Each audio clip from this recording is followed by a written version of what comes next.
वरिष्ठ नागरिकांसाठी माझं वय 98 वर्ष आहे.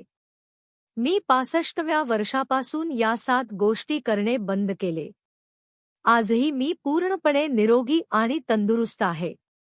प्रिय मित्रांनो, माझं नाव सुभाष चौधरी आहे आणि मी भारताचा एक सामान्य नागरिक आहे.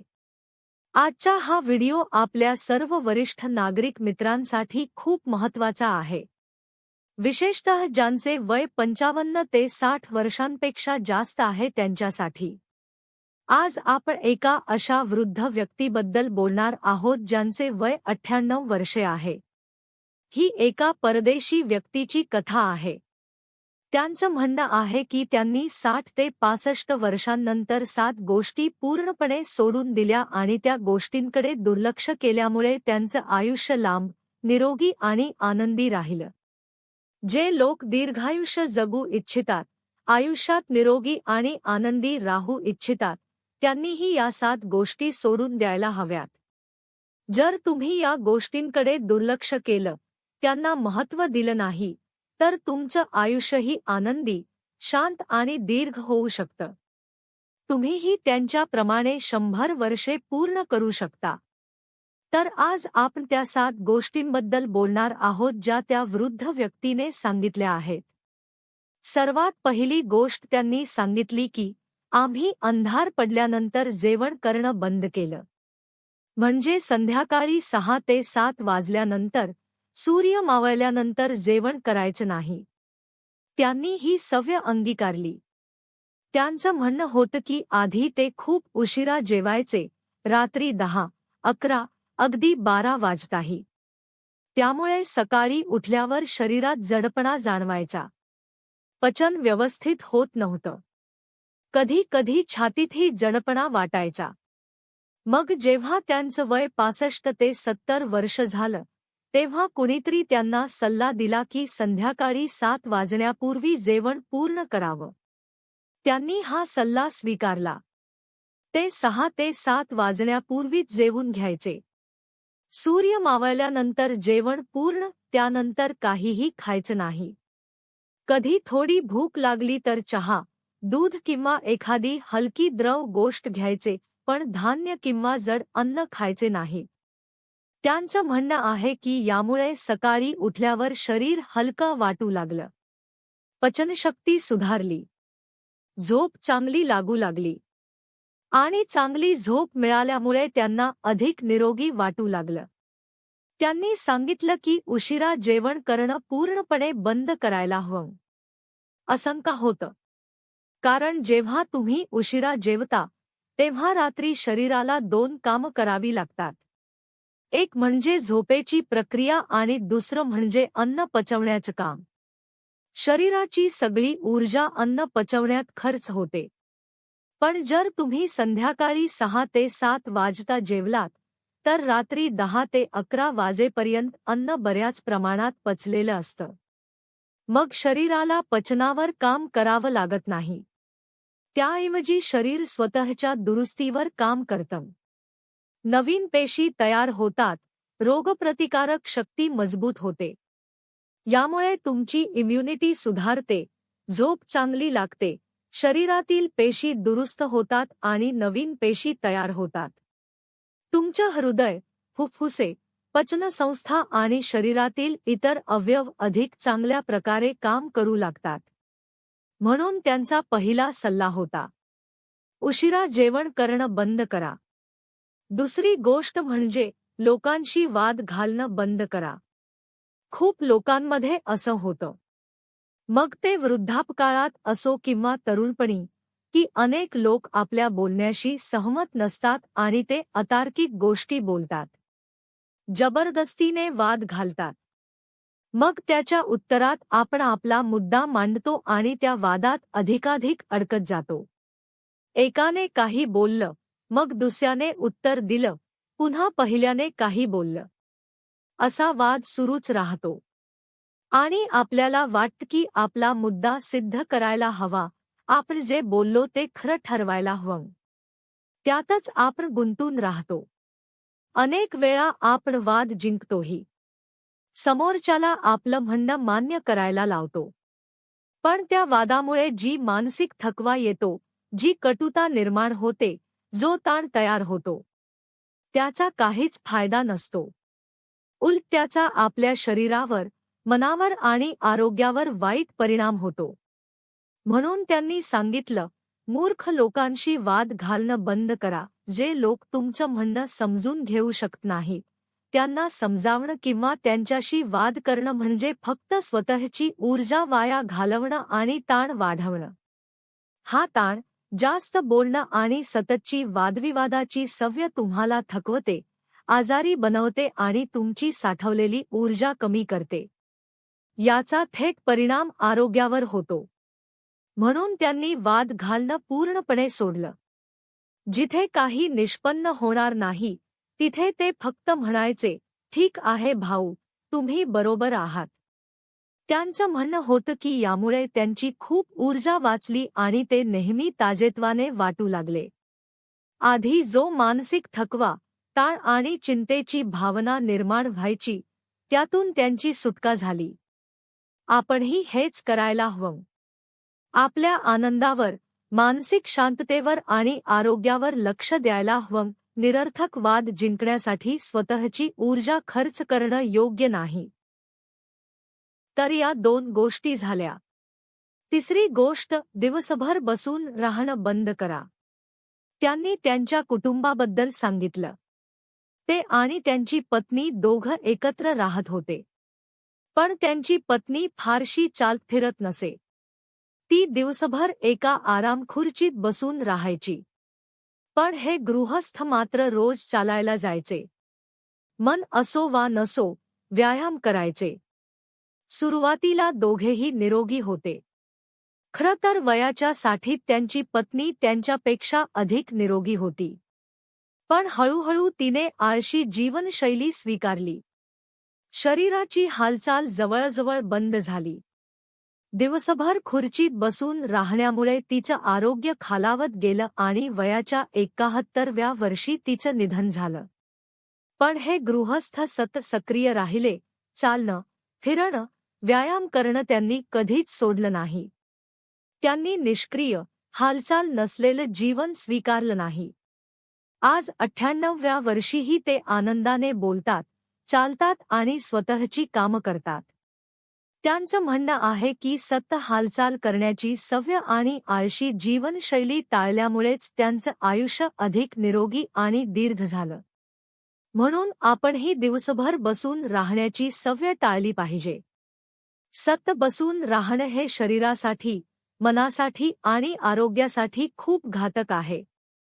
ही त्यांची तिसरी सूचना होती, दिवसभर बसून राहणं सोडा. चौथी गोष्ट त्यांनी सांगितली.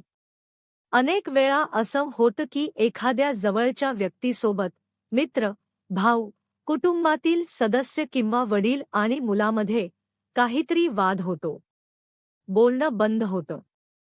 संबंध तुटतात. मग आपण वयस्कर झाल्यावर त्या गोष्टीचाच विचार करत राहतो.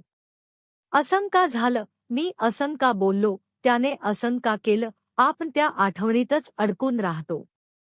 पण दुसरी व्यक्ती मात्र आनंदाने जगत असते. फिरते, खाते पिते, हसते खेळते. त्यांचाही त्यांच्या भावासोबत काही वाद झाला होता. त्यानंतर त्यांनी बोलणंच बंद केलं. अगदी कौटुंबिक कार्यक्रमात भेटलं तरी ते एकमेकांशी बोलत नसत.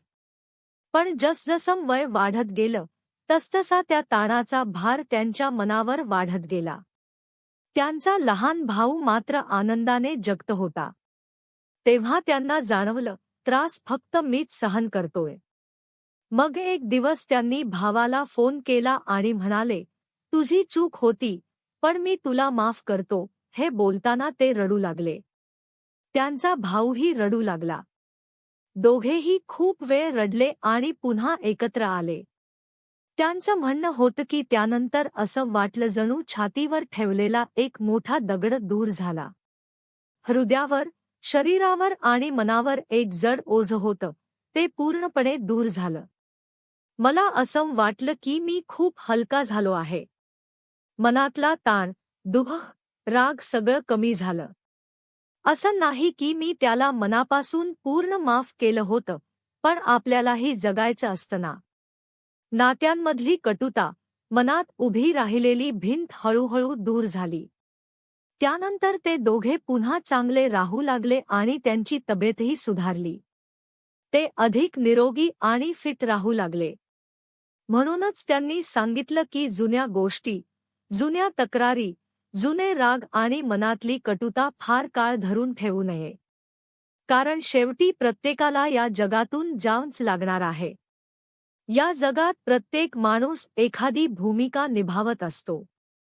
मोठा भाऊ, लहान भाऊ, वडील, आई, मुलगा अशा अनेक भूमिका. पण एखादी गोष्ट मनाला लावून घेणं, त्याच विचारात सतत अडकून राहणं, त्याच दुःखात जळत राहणं, यामुळे काहीच साध्य होत नाही. उलट ते तुम्हाला आतून पोखरत राहतं. त्या ताणात, दुःखात आणि गोंधळात माणूस आयुष्यभर त्रास सहन करत राहतो. त्यामुळे शरीर अधिक आजारी पडतं आणि मन दुःखी राहतं. मग हे सगळं का करायचं? शेवटी एक दिवस सगळ्यांना जायचंच आहे. म्हणून जुने राग, भीती, कटू आठवणी आणि तक्रारी सोडून द्यायला हव्यात.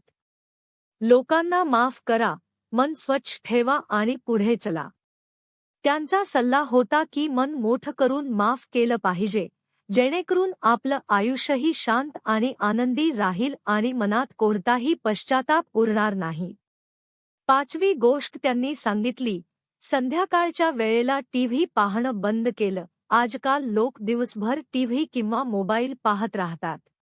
कुठे मारामारी झाली, कुणी कुणाला मारलं, अपघात झाला, बस पडली, विमान कोसळलं, अशा नकारात्मक बातम्या सतत दाखवल्या जातात. कारण त्यातून त्यांना टीआरपी मिळते. पण त्याचा आपल्या मनावर खूप वाईट परिणाम होतो. आपल्याला वाटायला लागतं की जग खूप वाईट झालं आहे. प्रत्यक्षात कोट्यवधी लोकांमध्ये एखादी घटना घडते, पण सतत त्या बातम्या पाहिल्यामुळे सगळीकडेच वाईटपणा आहे असं वाटू लागतं.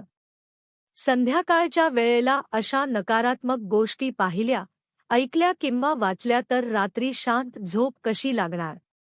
मन सतत अस्वस्थ राहतं. डोळ्यांवर ताण येतो. म्हणून त्यांनी अशा गोष्टी पूर्णपणे बंद केल्या. त्यांचा सल्ला होता की त्या वेळेत ईश्वराची प्रार्थना करा, भजन ऐका, एखादं चांगलं ज्ञानवर्धक पुस्तक वाचा, एखाद्या महान व्यक्तीची आत्मकथा वाचा किंवा आपल्या आवडीचा अभ्यास करा.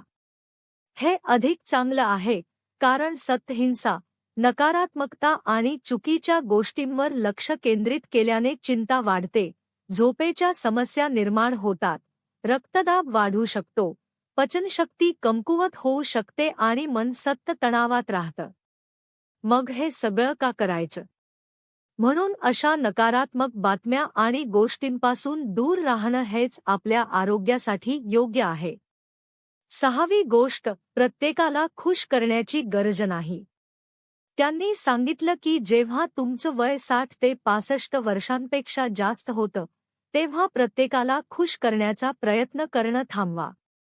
उलट लोकांनी तुम्हाला आनंदी ठेवलं पाहिजे. त्यांनी स्पष्ट सांगितलं, मी आता कोणालाही खुश करण्यासाठी जगत नाही, इतरांना आनंदी ठेवण्यासाठी स्वतःचं आयुष्य त्यांच्या मर्जीप्रमाणे बदलणं त्यांनी बंद केलं. आता जे त्यांना योग्य वाटतं तेच ते करतात. जे आवडत नाही ते करत नाहीत. उदाहरणार्थ, तब्येत ठीक नाही, वेळ नाही किंवा मनस्थिती नाही, तरीही फक्त कुणी बोलावलं म्हणून जाणं, हे त्यांनी बंद केलं.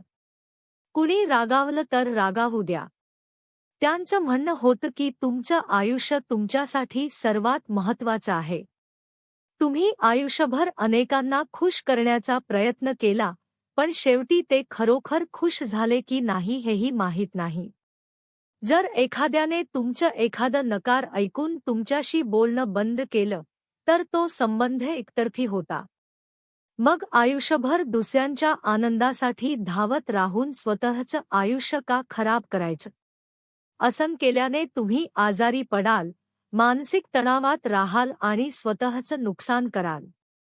म्हणून दुसऱ्यांना खुश करण्यासाठी नव्हे तर स्वतःच्या आनंदासाठी, आरोग्यासाठी आणि आयुष्य उंचावण्यासाठी काम करा. 7वी आणि सर्वात महत्त्वाची गोष्ट. आपल्याला नेहमी वाटतं की ही गोष्ट मिळाली की मी खुश होईन, पण आयुष्यात आनंद असा कधीच कायमस्वरूपी मिळत नाही. माणूस जर आनंद शोधत राहिला तर प्रत्येक टप्प्यावर नवं लक्ष्य समोर येतं. शाळेत असताना वाटतं, परीक्षेत चांगले मार्क्स मिळाले की आनंदी होईन. मग चांगल्या कॉलेजमध्ये प्रवेश मिळवण्याची धडपड सुरू होते. कॉलेजमध्ये प्रवेश मिळाला की वाटतं आता मजा करेन. पण लगेच कॉलेज पास होण्याची चिंता सुरू होते. कॉलेज पूर्ण झालं की वाटतं नोकरी मिळाली की आनंदी होईन. मग नोकरीसाठी धावपळ सुरू होते. म्हणून हे असंच चालत राहणार आहे. हे कधीच थांबणार नाही. म्हणून जर आपल्याला आयुष्यात आनंद घ्यायचा असेल, काही साजरं करायचं असेल, काही अनुभवायचं असेल, तर त्यासाठी भविष्यातील एखाद्या दिवसाची वाट पाहू नये. कारण आपण किती दिवस असं म्हणत राहणार, हे झालं की मी आनंदी होईन, ते झालं की मी मजा करेन. एक गोष्ट पूर्ण झाली की लगेच दुसरं ध्येय समोर उभं राहतं. एक इच्छा पूर्ण झाली की दुसरी लगेच तयार होते. आणि मग पुन्हा वाटतं, अजून आनंद नाही, अजून काहीतरी बाकी आहे. पण असं आयुष्य चालत नाही. तो परफेक्ट दिवस कधीच येत नाही. ज्या वृद्ध मित्राची आपण कथा ऐकत आहोत, त्यांनी स्वतःबद्दल सांगितलं की त्यांना आणि त्यांच्या पत्नीला नेहमी कॅलिफोर्नियाला फिरायला जायचं होतं. ते एका छोट्या आणि दुर्गम भागात राहत होते. ते अनेक वर्ष असंच म्हणत राहिले, हे काम पूर्ण झालं की जाऊ, थोडं अजून स्थिर झालो की जाऊ. अशा प्रकारे 30 ते 40 वर्ष निघून गेली. शेवटी जेव्हा ते 75 वर्षांचे झाले आणि त्यांची पत्नी 70 ते 71 वर्षांची झाली, तेव्हा त्यांनी ठरवलं, आता सगळं झालं, आता फिरायला जायचं. त्यांनी तिकीटही काढली, सगळी तयारीही केली. पण नियतीला काहीतरी वेगळंच मंजूर होतं. प्रवासाच्या 3 महिन्यांपूर्वीच त्यांच्या पत्नीचं निधन झालं. ज्या स्वप्नासाठी त्यांनी 30 ते 40 वर्ष वाट पाहिली, ते स्वप्न अपूर्णच राहिलं. म्हणून त्यांनी सांगितलं, आपल्या आनंदाला भविष्यात ढकलू नका. आज जर एखादी गोष्ट तुम्हाला आनंद देत असेल, तर आजच तो आनंद साजरा करा. आजचा क्षण जगा. आज हवामान छान आहे, मन आनंदी आहे, काही यश मिळालं आहे, कुटुंब तुमच्यासोबत आहे. तर त्या क्षणाचा आनंद आजच घ्या, त्याला उद्यावर ढकलू नका. कारण भविष्य अनिश्चित आहे. पुढच्या क्षणी काय होईल, कुणालाच माहीत नाही. वेळ प्रत्येक क्षणी बदलत असतो. म्हणून आपल्याला आजचा दिवस, आजचा क्षण पूर्णपणे जगायला शिकायला हवं. जे काही करायचं आहे ते आज करा. उद्यावर टाकू नका. त्यांनी हेच शिकलं की आपल्या आनंदाला भविष्यातील एखाद्या गोष्टीवर अवलंबून ठेवू नये. आज आनंदी आहोत, तर आजच तो आनंद जगून घ्यावा. म्हणजे आजचं आयुष्य आजच जगायचं, उद्याच्या आशेवर नाही. तर या 7 गोष्टींबद्दल त्यांचं म्हणणं होतं की जर तुम्ही या सवयी सोडल्या आणि या चुका सुधारल्या, तर तुमचं आयुष्य अधिक दीर्घ, निरोगी आणि आनंदी होईल. तुम्ही नेहमी प्रसन्न राहाल. समाजात तुमचा मानसन्मान टिकून राहील आणि तुम्हाला असं वाटेल की मी एक समाधानपूर्ण आयुष्य जगतो आहे. म्हणून मित्रांनो, या गोष्टी लक्षात ठेवा आणि आपल्या आयुष्यात अंमलात आणा. आणि मग सांगा, यापैकी कोणत्या गोष्टी तुम्ही करता आणि कोणत्या नाही, ते कमेंटमध्ये जरूर लिहा. व्हिडिओ आवडला असेल तर नक्की लाईक करा, मित्रांसोबत शेअर करा आणि तुमचे सल्ले कमेंट बॉक्समध्ये जरूर लिहा. आणि एक महत्त्वाची गोष्ट, जर तुम्हाला आमचा व्हिडिओ आणि चॅनल आवडत असेल आणि अजून सबस्क्राईब केलं नसेल, तर आमच्या चॅनलला नक्की सबस्क्राईब करा. तुम्हाला एखाद्या विषयावर व्हिडिओ हवा असेल तर आम्हाला नक्की लिहा. आणि जाण्यापूर्वी 2 ओळी सांगून जाते. 72 दिवसांच्या आशेत राहता. आपण आपल्या आयुष्यातले सुंदर दिवसही गमावत गेलो म्हणजे उद्या आणखी चांगला दिवस येईल या अपेक्षेत आपण आजचे सुंदर क्षण जगच विसरून जातो. म्हणून या संदेशाचा अर्थ समजा आणि आयुष्यात उतरवा. जे सुंदर दिवस आज आहेत त्यांचाच आनंद घ्या. उद्याच्या चांगल्या दिवसांच्या प्रतीक्षेत आजचे सुंदर दिवस वाया घालवू नका. तर मित्रांनो, आजसाठी इतकंच. धन्यवाद. शुक्रिया.